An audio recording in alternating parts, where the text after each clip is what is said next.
है। हमारे साथ लगातार हम आपको अपडेट दे रहे हैं, जो हमारे डिफेंस एडिटर, हमारे पॉलिटिकल एडिटर जो हमारे साथ अपडेट लेकर आ रहे हैं कि किस तरह से 26 लोगों के मारे जाने की अभी पुष्टि हो गई है, जिसमें से 25 टूरिस्ट हैं और एक लोकल कश्मीरी भी मारा गया है। और अभी भी यहां पर सेना का ज्वाइंट ऑपरेशन विक्टर फोर्स उसको लीड कर रही है। तमाम बड़े ऑफिसर्स इस ऑपरेशन में खुद शामिल हैं। वो चॉपर से वहां पहुंचे और उसके बाद लगातार दोपहर से ही ये ऑपरेशन शुरू हो गया है। मनीष प्रसाद हमारे साथ इस वक्त जुड़ चुके हैं। मनीष, सुरक्षा के लिहाज से जितना जरूरी आप समझें उतनी जानकारी साझा करें इस ऑपरेशन के बारे में। देखिए पिनाज, दो बातें बहुत ही क्लियर है जो हमारे टॉप सोर्सेज इस बात को कंफर्म कर रहे हैं। पहला, जो टाइम ऑफ अटैक है वो 2:30 बजे, उसके बाद उससे पहले यानी अटैक से पहले आतंकियों ने इस पूरे एरिया की रैकी की थी और ओवरग्राउंड वर्कर्स जो थे यानी उनके सिंपथाइजर्स, उन्होंने इसमें पूरी मदद की और सोच समझ के, क्योंकि रोड हेड से ऊपर तक चढ़ने में 40 मिनट का कम से कम घोड़े के जरिए समय लगता है और अगर आप बाय फुट आ रहे हैं तो करीबन 1 से 1.5 घंटा यहां तक पहुंचने में आपको लगेगा ही लगेगा। और यहां पर सिक्योरिटी के तौर पर एक बेसिक सिक्योरिटी डिप्लॉयमेंट रहता है, उससे ज्यादा नहीं, क्योंकि ये बहुत ही शांत एरिया था, पिकनिक प्लेस टाइप था और यहां पर लोगों की काफी आवाजाही है, चाहे उसमें कश्मीरी हो, नॉन कश्मीरी या टूरिस्ट। लेकिन सोचे समझे तरीके से आतंकियों ने इस एरिया को टारगेट किया ताकि जो शांति व्यवस्था है पूरी तरीके से वो भंग कर सके और उनकी बौखलाहट इसके जरिए दिखाई भी दे रही है। उसके बाद करीबन 2 से 3 आतंकी थे जिन्होंने मल्टीपल साइड से फायर किया और पहचान पूछकर फायर किया। टारगेट किलिंग हुई, यानी पहले पूछा गया आप कौन है, महिलाएं और बच्चों को साइड किया और फिर सोच समझ के फायर किया। और जिस समय वो पूछ रहे थे तो उनकी भाषा जो है वो नॉर्मल कश्मीरी भाषा नहीं थी। इसका मतलब ये एस्टैब्लिश करता है कि ये पाकिस्तानी ओरिजिन आतंकी हैं, पाकिस्तानी आतंकी हैं जो अलग अलग टाइम पर घुसपैठ कर इस समय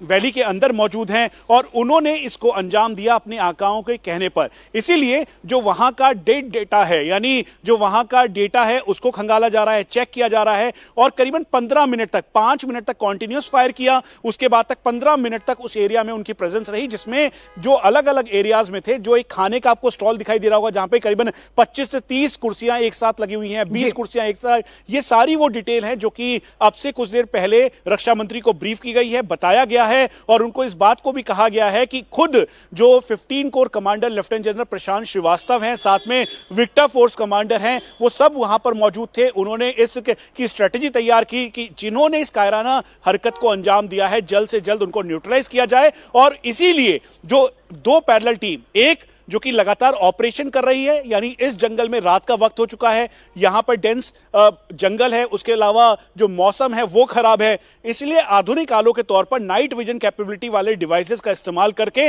उन एरियाज को खंगाला जा रहा है ताकि आतंकी जिस भी हाइड आउट में हैं उनको निकाल के न्यूट्रलाइज किया जा सके। और इसके साथ साथ जो दूसरी टीम है वो उनके ओवरग्राउंड वर्कर्स की जांच कर रही है और उसमें अब इन्वेस्टिगेट करने के लिए एनआईए के 5 सदस्यीय टीम भी वहां पहुंचेगी जो कि इस पूरे मामले की जांच करेगी। एक और बात जो अभी हमें जानकारी मिली है कि नॉर्दर्न कमांड के army commander lieutenant general MV Suchindra वो अब श्रीनगर पहुंचने वाले हैं। वो दिल्ली में थे और अब वो वहां पहुंचकर जो अमित शाह होम मिनिस्टर की जो मीटिंग हो रही है उसमें जो मेन सिक्योरिटी अपरेटस के जितने भी सीनियर ऑफिशियल्स हैं, जिसमें डीजीपी जम्मू एंड कश्मीर नलिन प्रभात मौजूद होंगे, साथ में 15 कोर कमांडर, उसके अलावा जो स्टेट आईबी हेड, साथ में जो नॉर्दर्न आर्मी कमांड के कमांडर हैं लेफ्टिनेंट जनरल एमवी सुचेंद्र, इन सब की मौजूदगी में जो आगे का प्लान है, यानी जो ये 26 कैजुअलिटीज हुई हैं, ये 26 परिवार ही नहीं बल्कि पूरे देश का जो इस समय जो इमोशंस है उसको रिस्पेक्ट करते हुए, प्रधानमंत्री के जो वर्ड्स हैं उसको स्टैब्लिश करते हुए आने वाले टाइम पे एक बड़ा एक्शन देखने को मिलेगा।